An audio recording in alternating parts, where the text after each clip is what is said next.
Anyway, so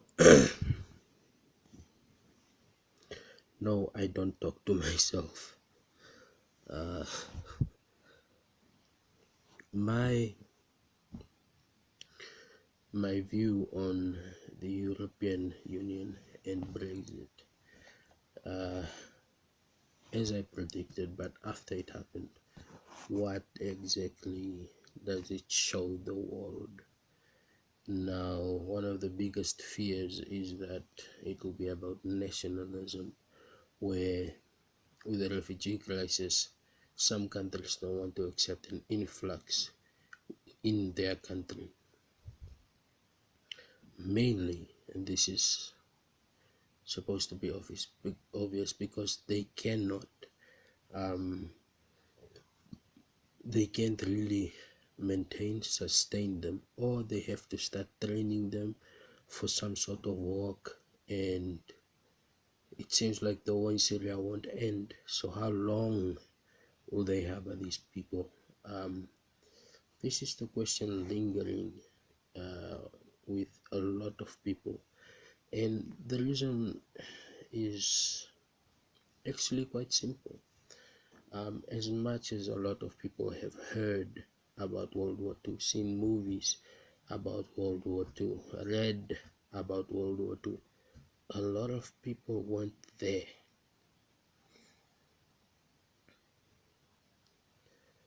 Under under under 50, under 40, under 30, in the 20s, they were not there.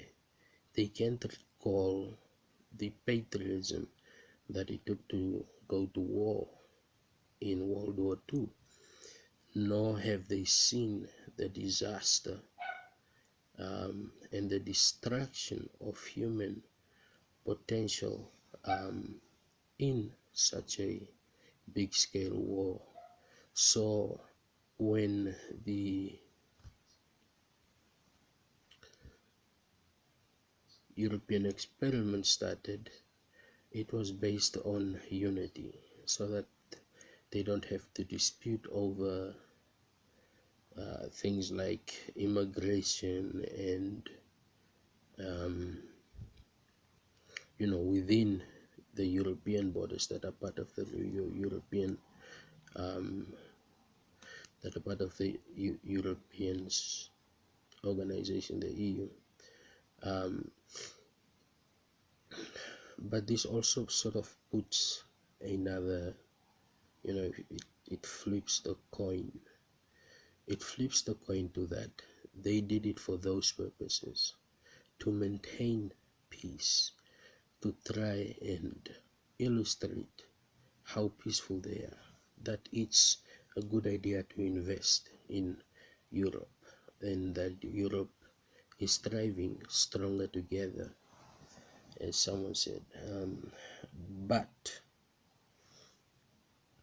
that is not how people view it. Most people that voted in that referendum, unlike normal elections, was much more public, right? So going to I'm talking about the former prime minister, going to a group and speaking about, I don't understand you, uh, young um, young people, with your Facebook and your Instagrams and your chats and so forth. But that's how a lot of information is consumed. That's how people relay to each other, uh, irrespective of the distances. That's how this video gets relayed to a server. So if that was the case there, and the fear for nationalism, I see, is more a fear of that disunity that could lead to animosity.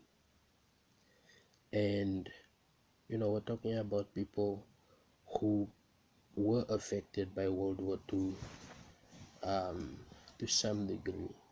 There are a lot of younger people there. So that disconnect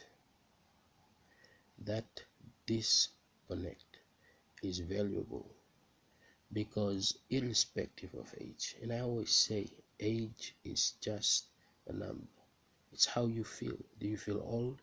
Do you feel young? I mean, I've felt old sometimes, um, and younger sometimes, but this doesn't exactly mean um, that you can't go out of the norm and try to understand people on platforms that are personal. And that's one of the um, big dots, is that they are more personal.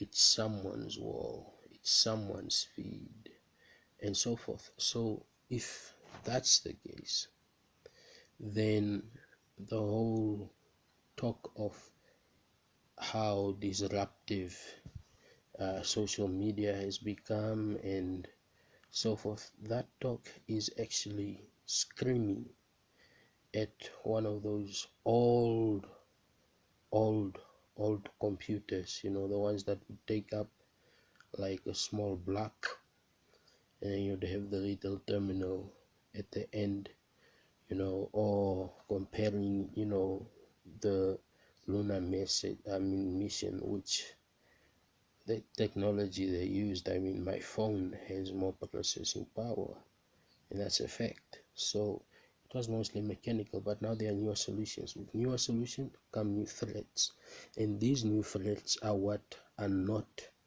being explained to people. What are the real threats, and what can be called fear, just fear. And fear of things like climate change isn't really um, affecting people who don't experience the devastation of it and understand that it correlates with the carbon emissions and changing weather patterns and so forth. So this isn't something that the earth is doing by itself. What's happening is we are speeding it up. Yeah, sure, there was the ice age and so forth, but if you speed up the evolution of the planet, because there are 7 billion and occupy all the continents, most of the continents anyway. I'm not sure about the South Pole, um, but that sort of disconnect can only be altered through participation, and we see a lot of um, people trying to engage more in social media without understanding it. We have a lot of people that want to be seen, to have likes, to have shares, to sort of be relevant in some way and be a so-called celebrity. But um, this doesn't necessarily translate towards what's going on nowadays. Things like bookstores saying you should do it like the old days and read. I mean, you can read on your Amazon tablet, you can read on your iPhone, you can read um, on your smartphone. I read a lot of books, including listening to audiobooks. I had thousands of ebooks, and they weren't small. It wasn't like no, they were decent books, right? Some from researchers who were doing the research and development, and those were the things that I was interested in and looked into to see what exactly can be the solution here, or why is this problem prevailing. And that's that disconnect that people don't get. the whole notion that if you take away technology, then you take away some sort of disruptive threat, that's false. Because then everyone has to go back to the typewriter. And I'm not being funny. um I'm being serious here, because there is a real danger. For example, when Facebook tried to launch affordable, and I repeat, affordable internet in India, there was a lot of retaliation from India's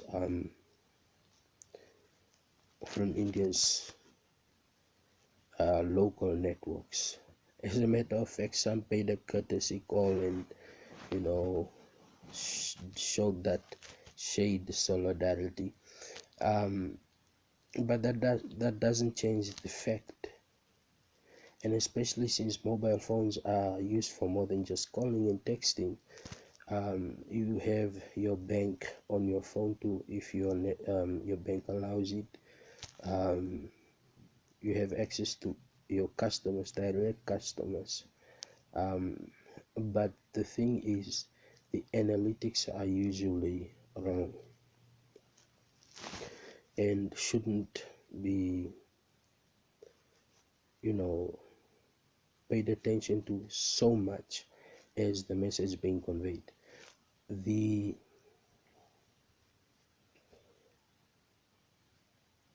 yeah, like the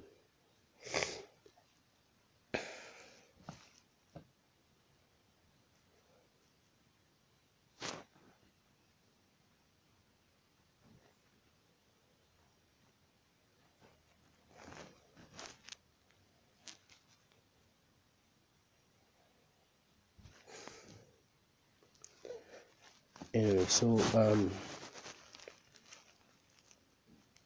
the disconnect I was talking about in that whole competition. So they saw it as a threat as opposed to as an opportunity for the poorer people, right? Because certain conditions can be accepted when they are limited to a few. And India is a pretty big company, and again, I'm using it as an example. I have no, qualms and beef with India. I know their government is working hard to try and alleviate poverty and to try and balance out um, and sort of look out to the future. Like now, there's a huge financial crisis there.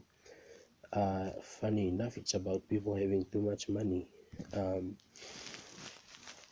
or the currency has numbers that don't reflect on change. And I'm talking about change as in, after you buy something, you get your change. Um, and that's what they're running out of, because now they only have the big notes. And we have to look at this and say, what can be learned from this? And going back to the Brexit situation, it's pretty obvious to me that this disconnect is based on communication and simplicity. If you cannot explain things to people in a way that they understand, the way that they feel accommodated, and they can say, I have that problem, then you are starting to sort of connect with the people, because you're getting feedback, whether it's negative feedback or good feedback, it's still feedback.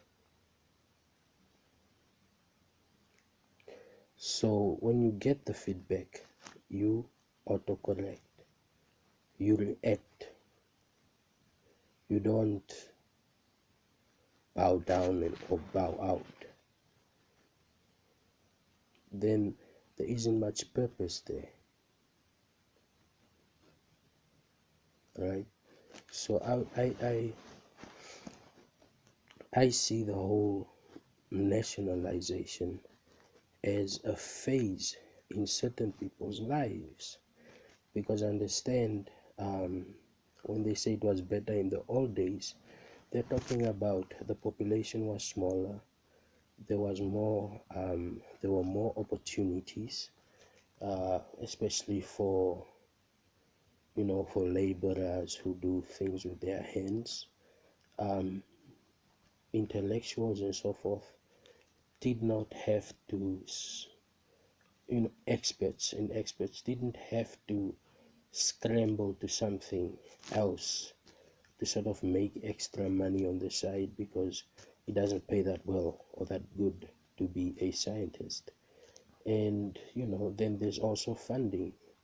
you know Most people don't realize what COP21 did was, it was make countries agree on something, and that is you know investing investing to prevent something. So people want that simplicity, to know what would we be investing in. And that's the importance of showing the effects, not just from a scientific point of view, but from the people on the ground, because no one knows better than the person or the people on the ground when they are asked social questions, and then they are told, this is the cause we've discovered. How do you feel? Should this continue? And I think most people would say no, because there are people who've suffered from climate change in a big way, and we're talking about devastation. So, on that, or to that end, um, the webs, that have gone out there, and I've noticed some people can be kind, but we secretly, you know, thinking you're some sort of a future threat or something, trying to influence policy through, uh, not, through sort of bribes or, blackmail about the impending doom, um, which I don't see happening anytime soon, because, like I said, the people that are thought to be fighting for nationalism um, are completely different from the older generation, much older, um, 60, 70. And so they've seen a lot, they've heard a lot, been through a lot. And, there's always someone to blame, and a lot of people would blame the government, which is true, because the government has to be held accountable. But I wouldn't say individuals within the government, unless there's corruption. Um, like conflict of interest, how ironic it has become now. Um, they say, watch what you say or watch what you do.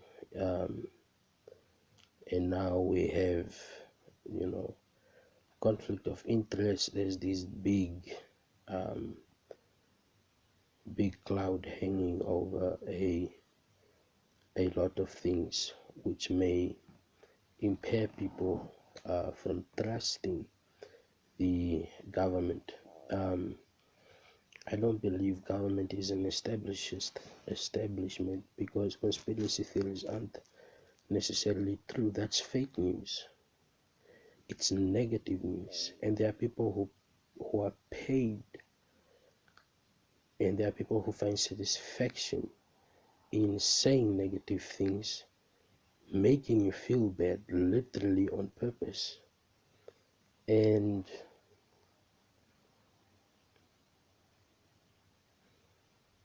you can't fight fire with fire, of course not, but you can put it out, and it's going to be put out by the younger generation as they start to step up they start to see we have to talk or we have to go there or else, right?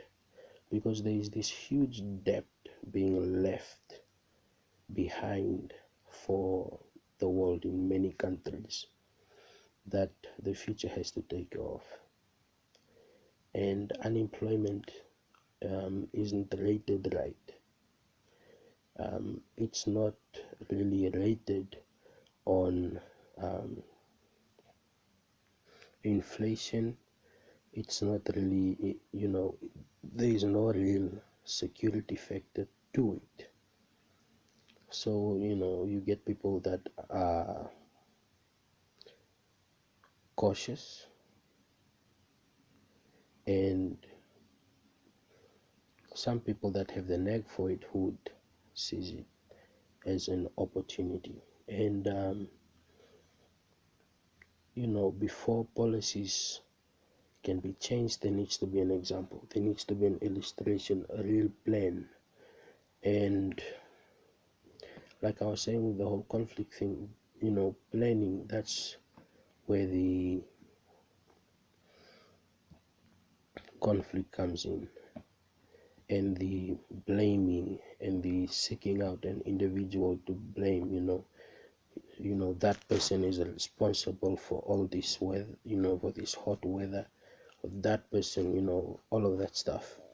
But we're experienced enough, and through experience, research and development, I have gathered that information that this is a phase just as would a teenager, goes through puberty, and that can happen to democracies as well.